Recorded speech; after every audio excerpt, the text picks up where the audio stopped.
¿Qué tal? Buenos días. Se nos vienen 7 pasos a desnivel en el área metropolitana de San Salvador. De eso hablamos hoy en República.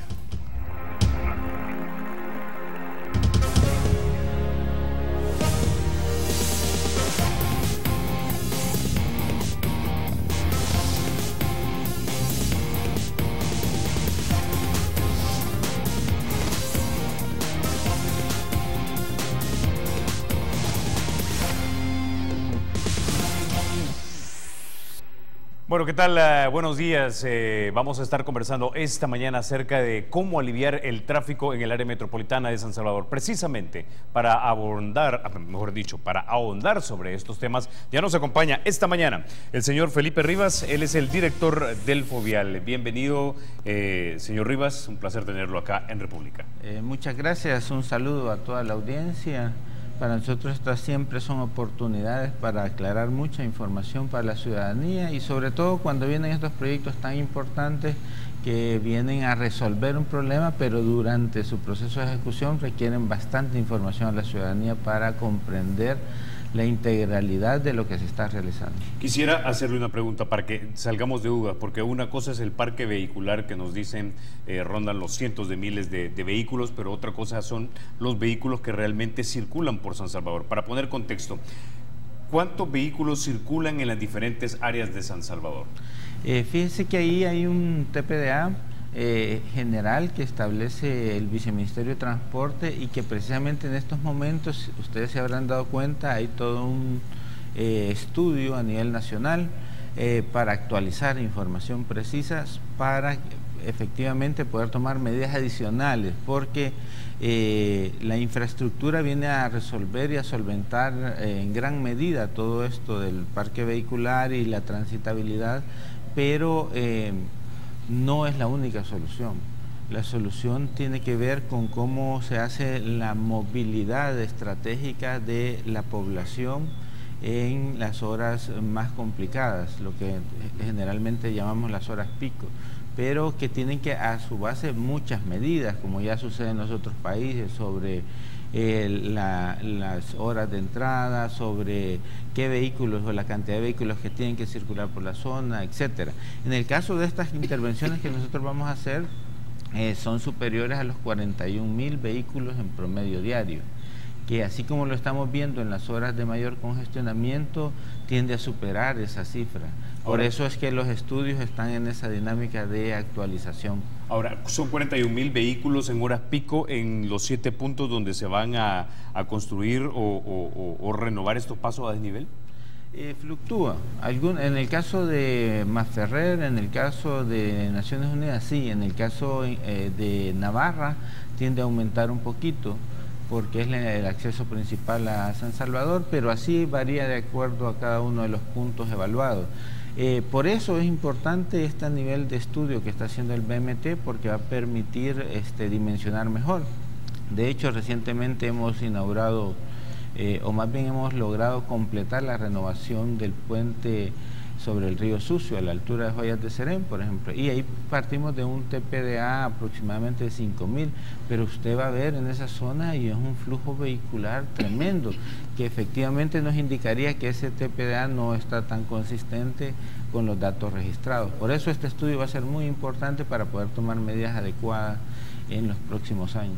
Antes de avanzar y quizás para darle un poco de información de base a los que de repente no se han enterado, son 7 pasos a desnivel lo que se planea, digamos, construir o renovar.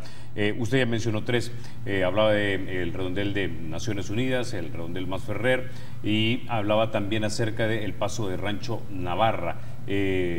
¿Cuáles son los otros 4? Realmente en proyectos, en términos inmediatos, son precisamente Naciones Unidas, que ya está en proceso de licitación y de evaluación. Muy pronto vamos a dar el resultado y este mismo mes orden de inicio.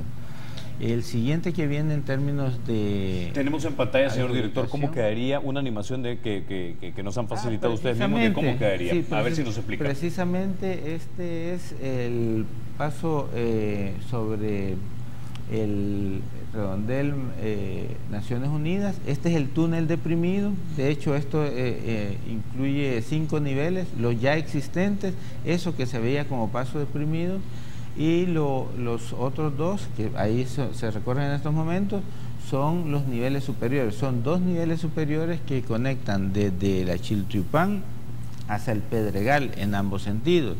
Y el túnel deprimido que se acaba de observar, que va desde la Jerusalén a conectar con la Panamericana.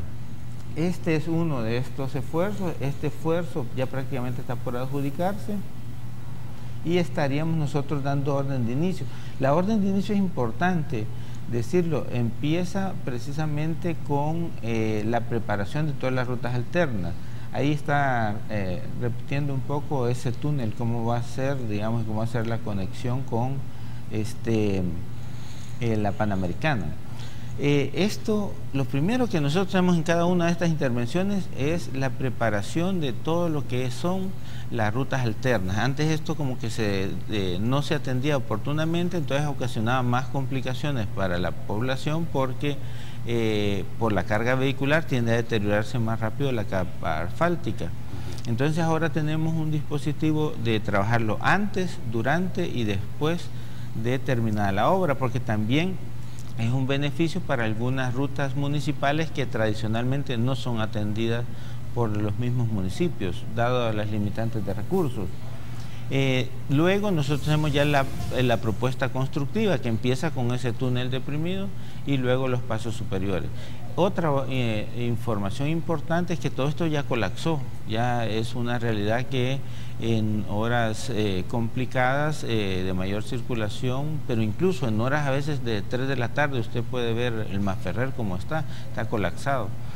Ahora, entonces, a ver si no entendí mal.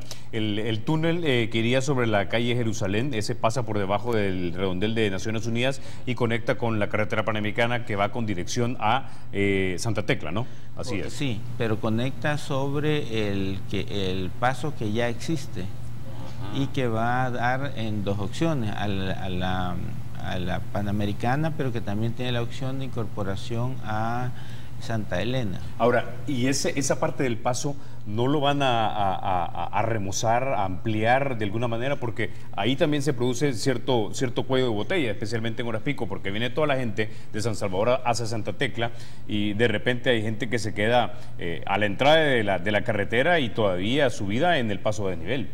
Estamos hablando para Santa Con Elena. dirección a Santa Tecla. Sí, a Santa Elena. O sea, Santa Tecla, pero Santa Elena, efectivamente, pero es que hay una realidad. Nosotros estamos ahorita abordando pasos complicados, complejos, para lograr mayor transitabilidad, pero el país requiere más inversión en infraestructura.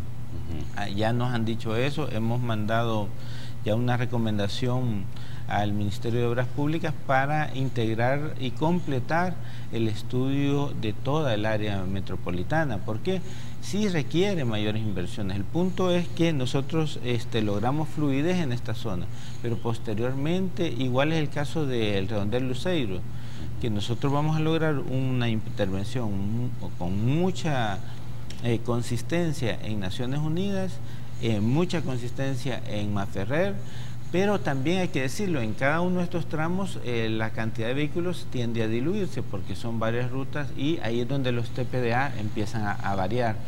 Pero vamos a requerir mayor inversión en el futuro, pero eso es normal. De hecho, cuando se dieron los otros pasos a desnivel fue una situación muy similar. Lo que se hace es que atrás de estos diseños hay estudios de tráfico consistentes sobre los puntos adecuados. Ya nos han hecho algunas indicaciones de puntos que inmediatamente tendremos que invertir, pero tenemos que ir en etapas, si no sería un colapso total. Ahora, no sería un colapso total. Una pregunta, en el caso del redondel de Naciones Unidas, ¿son 45.000 vehículos los que circulan por ahí? De Naciones Unidas, 41.000 vehículos. 41.000 vehículos. Sí. Y los 2 pasos que veíamos arriba son 2 carriles, uno como yendo también para Ciudad Merliot y el otro viniendo como para Multiplaza, ¿no? De Chiltepán exactamente a Pedregal y de Pedregal para ahí, porque los otros siguen funcionando normal, o sea, todo lo que usted ve en términos de infraestructura permanece, tal es la conexión de Chiltepán hacia la Jerusalén. Ok.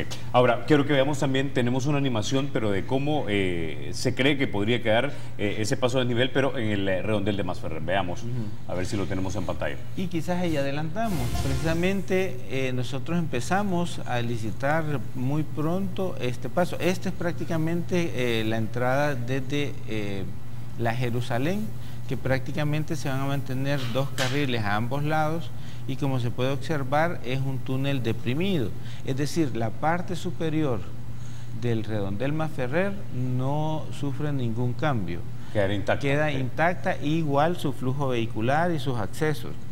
¿Cuál es la diferencia aquí también? En la parte superior vamos a hacer un sistema de pasarelas bastante modernos, accesibles, que va a permitir no solo la conexión o la comunicación para todos los peatones, sino también hemos hecho una renovación del planteamiento de conectividad peatonal que va a permitir el tránsito no motorizado, es decir, va a poder tener acceso a bicicletas en ese lapso de conexión, y unas mejoras muy significativas que vamos a tener en la parte superior, al igual que la mejora vial, porque alrededor de estos hay otros temas, ¿verdad? Nosotros ahí estaríamos trabajando, por ejemplo, haciendo unas demoliciones, haciendo trabajos en una quebrada que está ahí aledaña, que es donde se va a colocar también todo el material que vamos a sacar de ese punto, y otras mejoras que están ahí previstas. Pero realmente es como menos complejo en términos constructivos del otro. También aquí tenemos un plan especial de mejora casi de todas las rutas alternas. Aquí vamos a ampliar, por ejemplo, la 87 Avenida Norte, permitiendo que sea una de las rutas principales. La vamos a llevar a 4 carriles.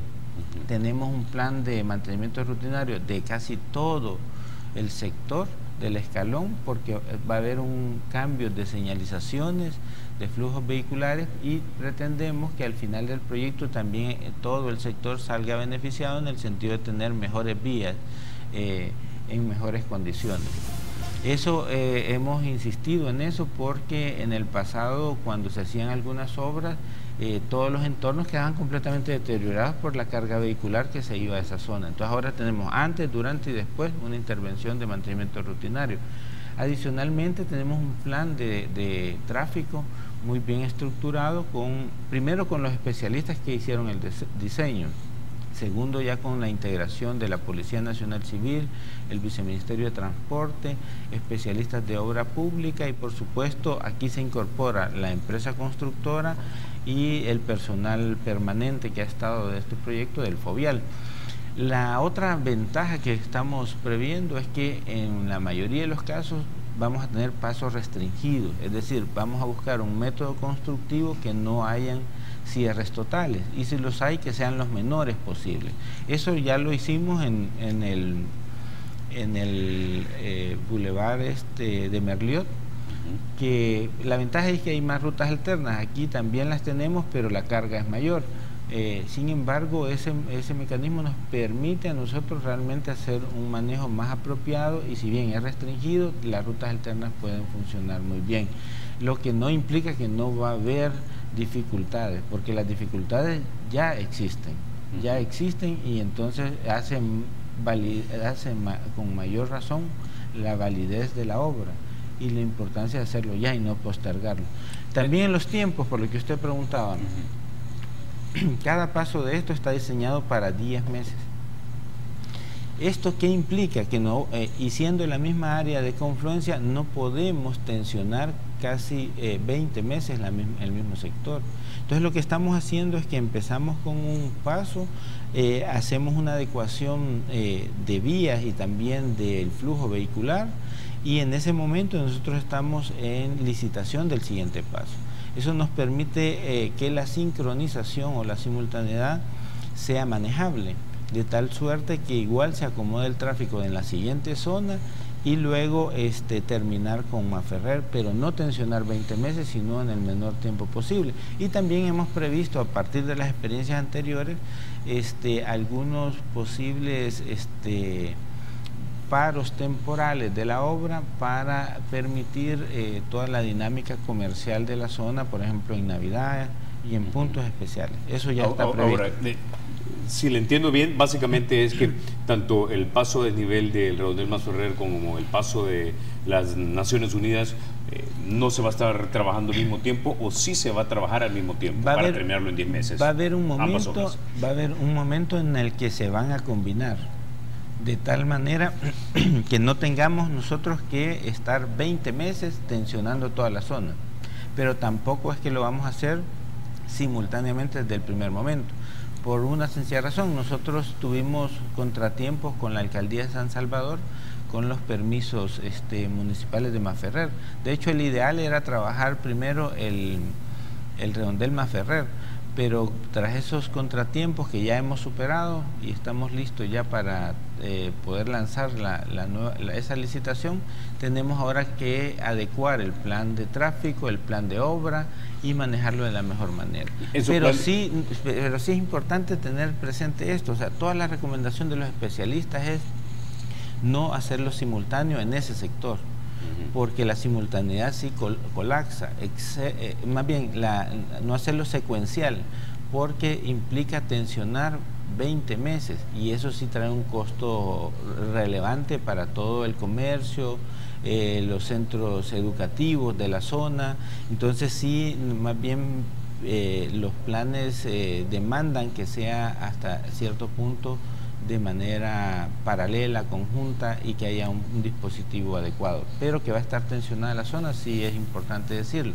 Ahora, recordemos, miren, la zona ya está tensionada, ya genera muchas dificultades y eso da mayor fuerza y validez a esta intervención. Ahora, ¿cuándo iniciarían esos proyectos? Nosotros el primero esperaríamos dar orden de inicio este mismo mes de mayo. Eso implica que empieza con las obras de preparación de los entornos, de las rutas alternas, del plan de tráfico, alguna información que vamos a estar trasladando oportunamente, y luego ya la obra propiamente, que esperaríamos que empiece con el túnel deprimido, lo que implica que mucho del tráfico lo vamos a tener restringido pero con apertura. Eso en cuanto a esos dos pasos. El otro paso sí va hasta para el siguiente año, que es el paso en Rancho Navarra. En Rancho Navarra sí hay un proceso de trabajo un poquito más largo. Todavía tenemos varios temas pendientes de los permisos ambientales, de una reubicación de familias, derechos de vía, que complica, como usted dice. Hay zonas que son bastante restrictivas. Bueno, el caso de Naciones Unidas es de los más complejos, porque un medio movimiento requiere un gran cambio de diseños, pero además mucho diálogo. Ahora, nosotros tenemos que decir, mira, que algo muy importante, que estos diseños se recepcionaron en el 2013, en la primera recepción, y hemos tenido un trabajo de consulta con todos los especialistas de los centros comerciales, porque casi todo el mundo y de las universidades nombraron a ingenieros y arquitectos, y con ellos fuimos estableciendo un diálogo permanente, e incluso hay que reconocer que hicieron algunas recomendaciones que se incorporaron al diseño, y son instituciones muy especializadas, de tal suerte de que fuera con mayor armonía con todo lo que ahí sucede, pero sí hay mucha restricción. En el caso de ahora, Navarra... En ese punto, antes de que continúe, señor Rivas, hablábamos acerca, hace unos minutos, de ciertas restricciones, y es que da la impresión que algunos pasos a desnivel resultaron estar como muy apretados, como que si no tuviesen la amplitud necesaria para la cantidad de carros que efectivamente iban a pasar por ahí. Lo que sucede es que esto depende de las proyecciones de los estudios de tráfico. Los estudios de tráfico usted puede calcularlos para 5, 10, 15 o 20 años. En segundo lugar, normalmente sí tienen el ancho correspondiente para un vehículo que pase normalmente. Por ejemplo, el túnel tiene para un vehículo. Pero aquí estamos partiendo que ya ha segmentado todo el flujo que va hacia la Chiltepán, el flujo que conecta al mismo redondel para otras secciones, y ahí se concentra estrictamente el que va en esa dirección. Pero en términos reglamentarios tiene para un vehículo, pero en términos reales tiene para dos. pero eso es para las eventualidades de emergencia. Lo que sucede es que con el tiempo la carga vehicular empieza a aumentar nuevamente. Es decir, y empiezan a colapsar. De Naciones Unidas, ¿será solamente para un vehículo? ¿Será un carril nada más? Es para un carril, porque hemos partido de que ya está considerado el carril de acceso para Chiltepán, está considerado el carril para todas las otras conexiones, pero en la práctica tiene para 2 vehículos, pero eso es para los efectos de emergencia que se dan. Entonces lo que tiende a suceder muchas veces por un tema de educación vial es que se confunde y empieza eso a tratarse de manera diferente. Eso se resuelve con educación y también con presencia pero de cuesta los demasiado de hacerlo de 2 carriles, porque eventualmente se va a tener que ampliar a 2 carriles. Depende de la proyección, como le digo, del flujo vehicular, y eso lo dan los estudios. Entonces cada uno de los diseños, incluso habían unas propuestas que eliminaban esa opción, pero nosotros nos quedamos con ella porque estábamos proyectados al 2029, en términos de que eso tuviera una vida útil bastante sensible. Los que eliminaban esa opción y los que veían incluso una solución únicamente superficial digo, en cuanto a los pasos superiores, eran inversiones muy elevadas y que le podía colapsar en el 2018-19. Entonces esos son parte de los estudios que hacen los especialistas, en este caso una empresa diseñadora con mucha experiencia que se auxilia de estos expertos en tráfico. Hay un estudio bastante sólido, pero lo que usted dice es cierto en la medida que los pasos y toda la infraestructura vial de nuestro país empieza a colapsar porque la carga aumenta, cada año aumenta. Por eso es que esto tiene que ir acompañado de este otro estudio y de estas otras medidas que tiene que considerar el BMT. Ninguna infraestructura va a ser una respuesta definitiva en la medida que hay un crecimiento poblacional y del parque vehicular. Si no, veamos sencillamente, mire, ¿qué está sucediendo en Costa Rica? Tienen restricciones de placa ya en estos momentos. Panamá tiene algo similar. Hay horas y días completos que ciertas placas no pueden circular porque ya la carga vehicular es muy alta. Nosotros aquí hacemos eso y pasarán muchas cosas, digamos. Pero hay restricciones en todos estos países. En Miami, usted va a Miami y ve la gran infraestructura que tiene y vaya a ver las horas de mayor flujo vehicular, están colapsadas. Panamá no se diga. Y la infraestructura tiene mucha distancia, digamos, en términos de lo que nosotros tenemos. O sea, la pregunta se la hacía porque de repente muchos salvadoreños nos queda la impresión de que cuando planeamos demasiado a corto plazo y no viendo que de repente sí se podía haber previsto que en este caso iba a crecer a tal punto la cantidad del parque vehicular que deberíamos haber hecho gastar lo que debíamos haber gastado para construir algo que realmente nos durara buena cantidad de tiempo, y no que termine siendo colapsado a poco tiempo y luego tengamos que gastar otra vez. Sí. No, efectivamente, por eso decía, hay 2 cosas diferentes. Uno es precisamente calcular ese parque vehicular, el crecimiento poblacional, el uso de la infraestructura, las respuestas que podemos dar las restricciones presupuestarias, porque lo ideal sería que nosotros pudiéramos tener otro nivel de impacto en infraestructura, pero la condición país no nos da todavía como para ese nivel de recursos. De hecho, si en teoría nosotros deberíamos estar interviniendo nuevos pasos y sincronizadamente, pero la realidad país en términos económicos no lo da. Más sin embargo, hay un tema más de fondo, que es cómo garantizar que esos flujos de la ciudadanía en su transporte colectivo y en su transporte privado logre movilizarse en esas horas, porque a veces es de horas, media vez resolvemos estos puntos, es de horas, de la manera más adecuada.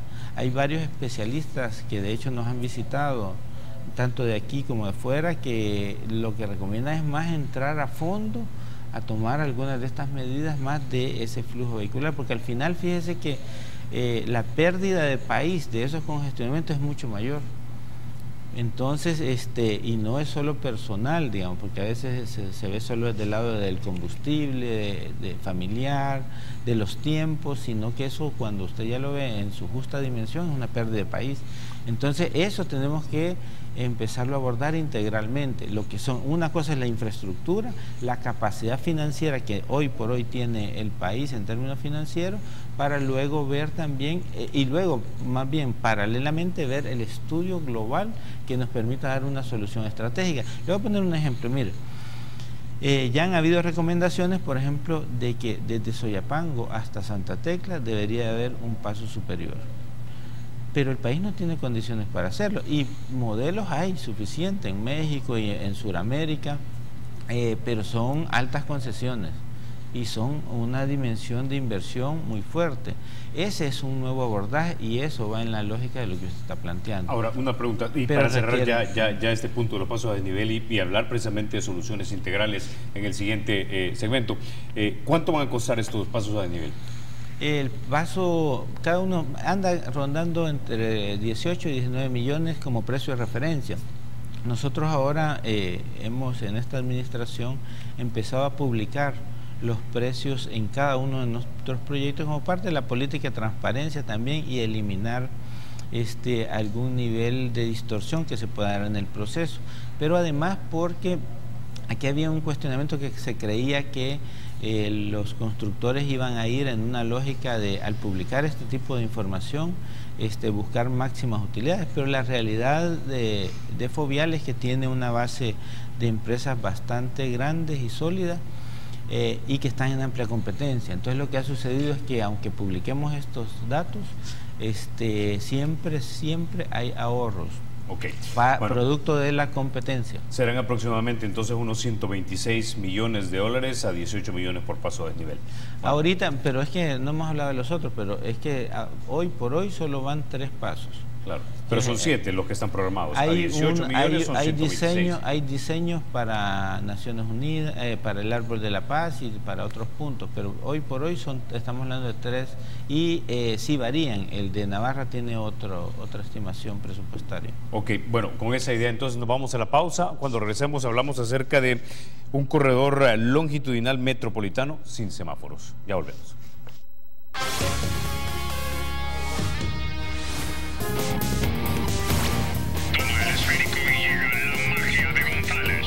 El Estado es y será siempre libre e independiente y no será jamás el patrimonio de ninguna familia ni persona.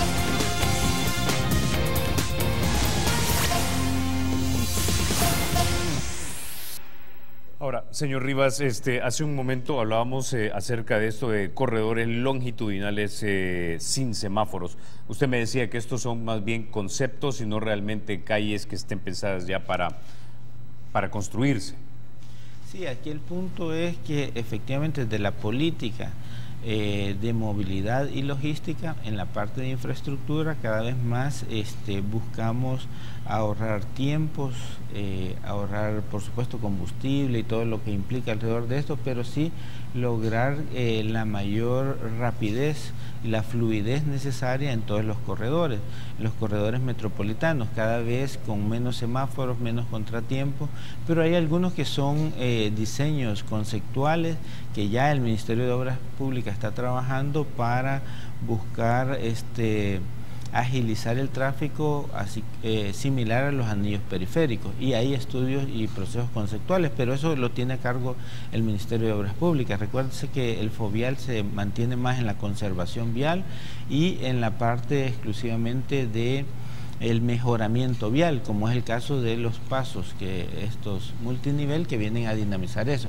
Ahora, hay conceptos que se han avanzado bastante, como usted ve todo el trabajo que se ha hecho en la Troncal del Norte, lo que se hizo en la Panamericana, lo que estamos haciendo incluso con estos pasos, que permita que no haya ninguna restricción y usted pueda recorrer de un lugar de la ciudad de nuevo hasta digamos Luceiros de una manera directa, sin semáforos, son parte de buscar esta lógica de mayor movilidad, porque hay un cuestionamiento en general, y esto quizás va más apuntado a lo que es la conectividad y la competitividad centroamericana.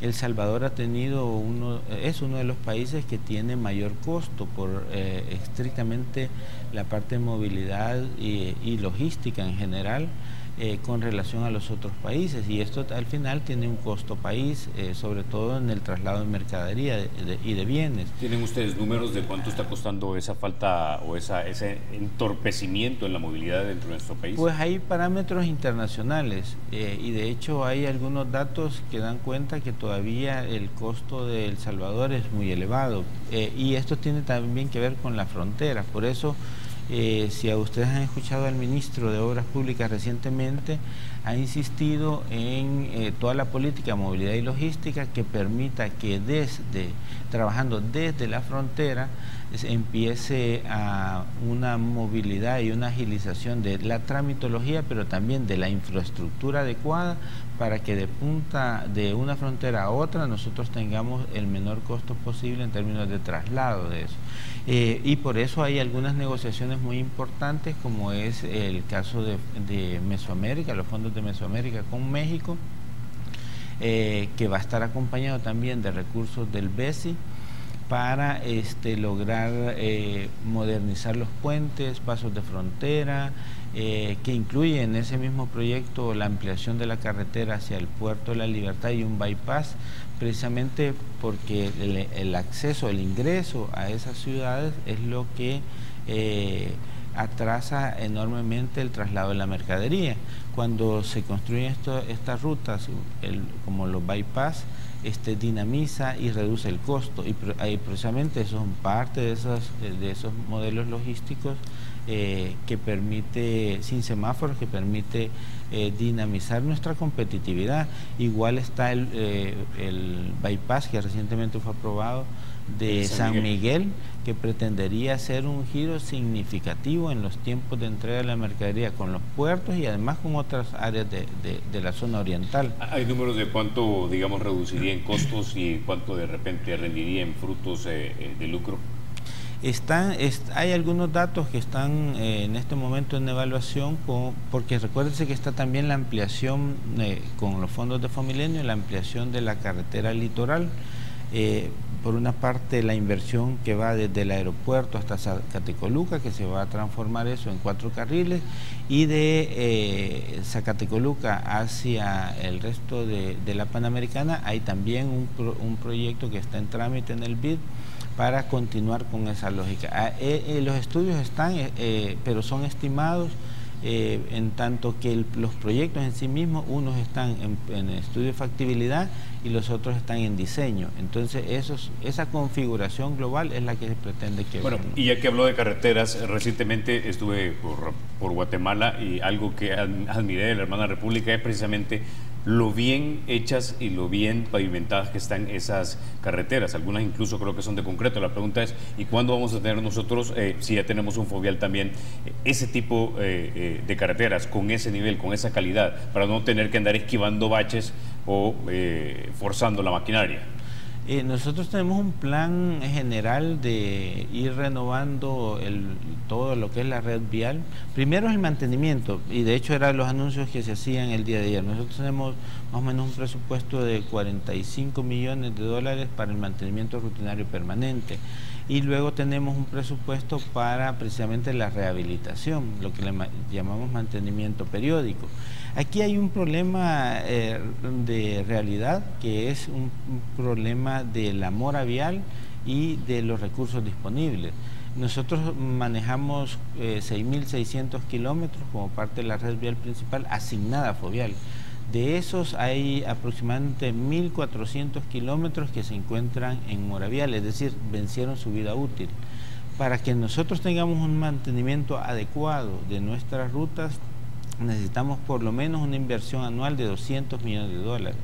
El Fovial apenas recibe de la contribución vial 70, y con el agravante de que hace 2 administraciones se le incluyó un préstamo para caminos rurales, cuando en ese momento no era un rol fundamental del Fovial construir, sino dar conservación y mantenimiento. Es decir, les hacen falta 130 millones de dólares para mantener las carreteras como Dios manda.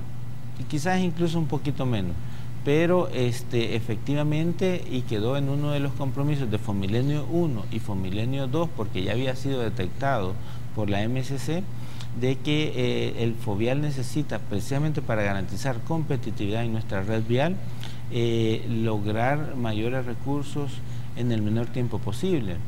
Y está como una de las condiciones. En estos momentos tenemos un estudio de manera conjunta que va a permitir tener, por una parte, toda la red vial en cuanto a su estatus más detallado, pero sobre todo las necesidades de inversión. Y sobre la necesidad de inversión bajo la lógica de garantizar la sostenibilidad de la red vial. Y ahí vamos a actualizar parte de estas cifras porque, como le digo, es una condición de Fomilenio 2 que se recupera del Fomilenio 1. ¿Por qué? Ahí tiene usted el caso de la longitudinal del norte. La longitudinal del norte se traslada a Fovial como se trasladan cada cierto tiempo nuevas rutas, pero sin nuevo presupuesto. El Fovial nace con el 20 centavos por galón desde su origen cuando tenía 4.000 kilómetros.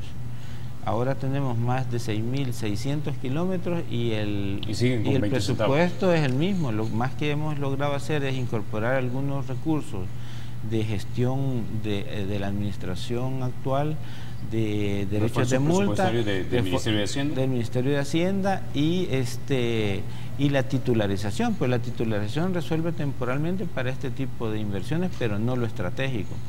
Entonces, esa es una sencilla razón. Y lo otro es que el Ministerio de Obras Públicas o el Estado en su conjunto tendrá que invertir, como lo ha hecho Guatemala en algunos segmentos, porque también no hay que confiarse, Guatemala no es la mejor red. De hecho, cuando se evalúa, y si usted ve el resultado del Foro Económico Mundial en la parte de infraestructura, El Salvador sale muy bien evaluado, sale muy arriba incluso de Costa Rica, de Guatemala, de Honduras, porque estamos hablando de toda la red vial, y en eso nosotros tenemos un buen sistema de mantenimiento. Por supuesto que aquí se cuestiona, y lo que más se cuestiona generalmente es la red municipal. Por eso hay también unos dispositivos para que el Ministerio de Obras Públicas empiece a trasladar parte de lo que ellos tienen como su inventario al Fovial, y ellos poder hacer convenios con las municipalidades para ayudarles a ir sacando esta mora vial también municipal. Pero la más grande, le voy a decir, es la municipal, y mucho pero como aquí casi todo es urbano. En lo municipal no tienen nada que ver ustedes. No tenemos nada que ver. Lo más que hacemos es ayudarle al MOP con algún material de reciclado, porque de hecho nosotros intervenimos con mantenimiento rutinario, el bacheo y cierto nivel de carpeta asfáltica en la red principal, pero también hacemos rehabilitación profunda, que es como dejarlas nuevas, y también estamos utilizando el material que sacamos del bacheo y lo reciclamos para las zonas no pavimentadas. En el área metropolitana, ¿cuáles son las calles o las arterias que están a su cargo? Y en el área metropolitana nosotros tenemos a partir de este año 82 nuevas carreteras de Santa Ana, San Miguel, San Salvador y Santa Tecla. Si le digo toda la cantidad, le sacaría los mapas, porque son muchos, son muchos kilómetros. El tipo de calles, por ejemplo, el Paseo General Escalón, ¿a cargo de quién está? El Paseo General Escalón está a cargo nuestro a partir de este momento y va a sufrir algunas modificaciones, al igual que la Mascota, que no estaba en red MOP y que ahora va a tener, a partir de enero de este año, tenemos esas nuevas rutas. Históricamente ha estado a cargo de la municipalidad o en su defecto del Ministerio de Obras Públicas. Entonces, ese tipo de cambios estamos en función precisamente de recuperarlas. Calles principales, por ejemplo, diría usted, que son de las que está a cargo, porque le pregunto porque a veces es muy complicado. Nosotros hacemos denuncia de calles que están en mal estado todos los días, en Teleprensa Responde, y mucha gente nos pregunta, bueno, ¿y a quién acudimos? ¿Es el Fovial? ¿Es el MOP? ¿Es la alcaldía? Y de repente las personas no hayan para dónde agarrar. Nosotros lo que hemos hecho es primero una señalización, en donde ahí está claramente que es vía Fovial. Lo que hicimos es, con estas nuevas calles, también empezar un proceso de identificación, pero en todo caso nosotros las respondemos todas. Si a nosotros nos hacen un llamado, nosotros lo coordinamos con el Ministerio de Obras Públicas o en su defecto con la alcaldía. Lo que pasa es que la alcaldía es más difícil. Ustedes han visto, las alcaldías no han logrado responder tan apropiadamente todo el nivel de demanda, porque también tiene un problema municipal, que es la regulación de las colonias que se han ido creando, que se crean con unas carpetas asfálticas que son intratables al cabo de un par de años, y ya le queda la responsabilidad a la municipalidad. Pero para salir de dudas, si alguien dice, por ejemplo, ahí por el Residencial Primavera, la calle está llena de hoyos, y hablan al Fovial, ustedes coordinan entonces con la alcaldía o con el MOP para que lleguen a recarpetear. Para que lleguen a recarpetear. No necesariamente les van a responder, pero sí nosotros no, digamos, no dejamos de recibir la denuncia, la recomendación. En el caso del MOP a veces es más fácil porque nosotros incluso podemos dar material reciclado, coordinar y hacer en conjunto que eso se resuelva. En el caso de la municipalidad es donde hay más dificultades, porque ese es Otra pregunta normalmente más. Que son de colonia. En este punto, la carretera que va de Sonsonate hasta Cajutla, ¿la están manteniendo ustedes? ¿Son ustedes las que están Sonsonate a Cajutla es una rehabilitación profunda, es prácticamente, ahí trabajamos la subbase, la base y la nueva carpeta que estamos colocando. Esa sí es completa, es una inversión aproximadamente de 48 millones de dólares, pero esa sí queda nueva completamente. ¿Cuándo terminan ese proyecto? Nosotros ese proyecto lo hemos dividido en varios segmentos porque son más de 23 kilómetros y para lograr mayor competitividad de las empresas nacionales se han hecho 4 segmentos en lo que corresponde al bypass, luego del bypass a las tablas, de las tablas al desvío de la Libertad y de la Libertad hasta Cajutla. Entonces han sido 4 licitaciones y tenemos 3 empresas ya en ejecución. Cada uno de los tramos está también diseñados para 10 meses, pero 2 de esos tramos ya está a más del 50%, lo cual va a irse liberando. De hecho, ustedes van a encontrar zonas que ya las estamos habilitando. En la medida que eso se resuelve, se queda habilitado y quedamos con obras menores. El último tramo nosotros estaríamos licitándolo el próximo lunes, que es solamente la parte del bypass. Pero fíjese cómo es, precisamente esa es una obra de mayor envergadura, de mayor inversión, y es donde hemos tenido menores dificultades y también menos exposición mediática, porque no está en el Gran San Salvador o no está en el urbe. Sin embargo, estratégicamente tiene que ver mucho con la política de logística y movilidad, la dinámica con el puerto de Acajutla, con las fronteras, y es tan importante para el país que de hecho en ese tipo de vías tenemos que seguir avanzando. Con lo que usted decía de Guatemala, Guatemala lo que ha hecho es una inversión importante precisamente en los accesos a las zonas fronterizas, que es lo más visible, pero no es la mejor red vial. Ok, con ese nos quedamos cuando volvamos, como decía mi abuela, ya viene el agua de invierno. Vamos a hablar de los planes que tienen ustedes para tener esas carreteras en buen estado. Ya volvemos.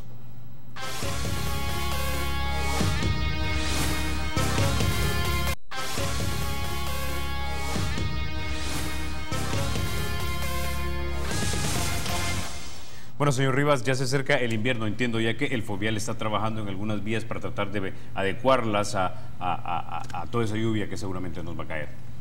Sí, lo que nosotros hemos hecho primero en la época seca, hacer una intensificación de todo nuestro trabajo, sobre todo ahora que tenemos 82 nuevas rutas, intensificamos el bacheo nocturno, el mantenimiento rutinario en general, que lo hemos estado trabajando de 9 a 4 de la mañana. Esto normalmente no es percibible, pero sí igual renovamos, por ejemplo, las paralelas del Citrán, del Boulevard del Ejército, y ahí no hubo ningún problema de congestionamiento ni ninguna crítica al respecto, y se logró resolver en poco tiempo. Entonces esto lo hemos extendido a nivel nacional en la medida de las posibilidades y los recursos, pero hemos hecho un esfuerzo importante en las obras de protección, en las obras tanto de los pasos de puentes y de obras de pasos y de infraestructura clave. Por ejemplo, ya estamos interviniendo, ahí usted puede observar el río Las Cañas, que aquí es una obra que tuvimos que hacer de emergencia, obras de mitigación, y ahora estamos ya con la respuesta definitiva, que fue donde se presentó el plan invernal el día de ayer. Esta es una inversión de 2.5 millones de dólares, pero que viene a resolver. Ahí también salía el río Sucio, que hemos hecho una renovación total. Aquí estaba a punto de colapsar ese puente, y ponía también en riesgo el patrimonio de la humanidad porque está enfrente de Joyas de Serén. E implicaba hacer todo un paso provisional y corría ese riesgo. Eso lo hemos transformado de tal suerte de que antes del invierno nosotros concluyéramos esa obra, y ahí usted lo puede ver en las imágenes. Ha quedado completamente renovado en todo su sentido, incluso se le agregó un paso peatonal que en ese entonces no existía. Y ya garantizado de que esa obra ha terminado antes del invierno. Pero también tenemos un trabajo sobre el río, sobre el puente Ochoa, a la altura del kilómetro 80, carretera al litoral, que estamos también haciendo un cambio total. Casi todas estas obras han colapsado por la cantidad de lluvias. Han hecho problemas ya sea en los drenajes, en la capacidad del puente, y en algunos casos incluso en la parte de rodadura. Entonces esto lleva a una modificación nuestra integral. Entonces tenemos todo el trabajo, hoy más de 7 millones en ejecución en todas esas obras. Ahí tenemos también el kilómetro 43, que también estamos eventualmente a doble carril en uno de los sentidos para poder trabajar en perfecto estado todo el cambio de los drenajes. Ese es otro de los proyectos emblemáticos que tenemos en estos momentos.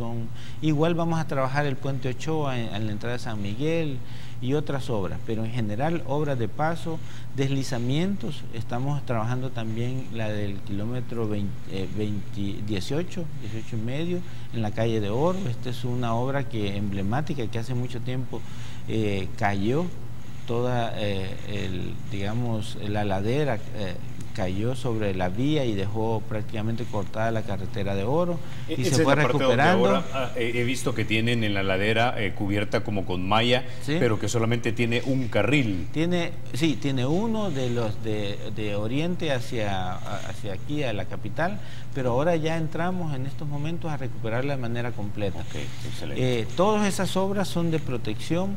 Conjuntamente con el Ministerio tenemos más de 50 millones en todo el país, pero nosotros en el plan invernal, este es un nivel de intervención porque esto es bien delicado, pero porque no solo es la vía, son todas las familias en los entornos, claro, las famosas cárcavas. Esto es bien delicado y requiere un tratamiento especial y lleva bastante tiempo trabajarlo adecuadamente, y hay que hacer buenos diseños. Por ejemplo, esa vía es un diseño japonés prácticamente con el que estamos trabajando, y con toda una asistencia técnica internacional de parte de ellos. Pero nosotros adicionalmente disponemos en esta época de invierno de más de 45 millones en el mantenimiento rutinario ordinario, más 2 millones que dejamos de emergencias para eventualidades. Por eso, de repente, en la red vial principal suceden deslizamientos, y la mayoría de veces esos deslizamientos no son perceptibles porque los trabajamos en cuestión de horas. Nosotros tenemos un sistema de monitoreo las 24 horas. Nuestra supervisión está a cargo de hacer un levantamiento inmediato, y nuestro administrador de autorizarlo también de manera inmediata a las empresas que están en cada uno de los segmentos. Por decirlo en algún caso, en las lluvias de la semana pasada hubieron deslizamientos en carretera hacia Zaragoza, hacia el Puerto de la Libertad, pero más que todo en el tramo de Zaragoza. Ese deslizamiento se quitó en cuestión de horas. Hubo en el Boulevard Sur, hubieron en Chalatenango, han habido varios puntos que ni salen en las noticias. Me están pidiendo la pausa, pero nos quedamos con esa idea. Ya regresamos en minutos.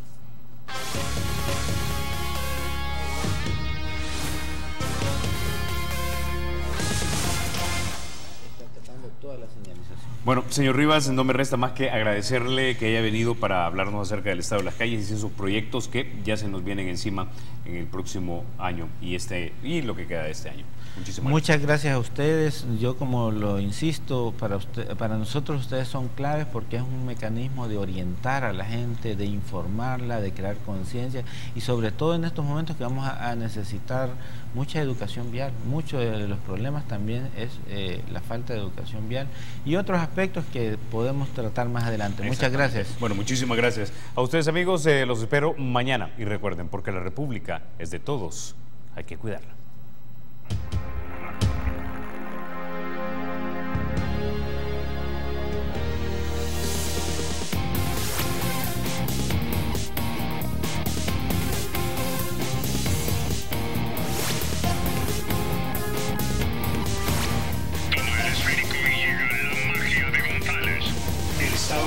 será siempre libre e independiente y no será jamás el patrimonio de ninguna familia ni persona.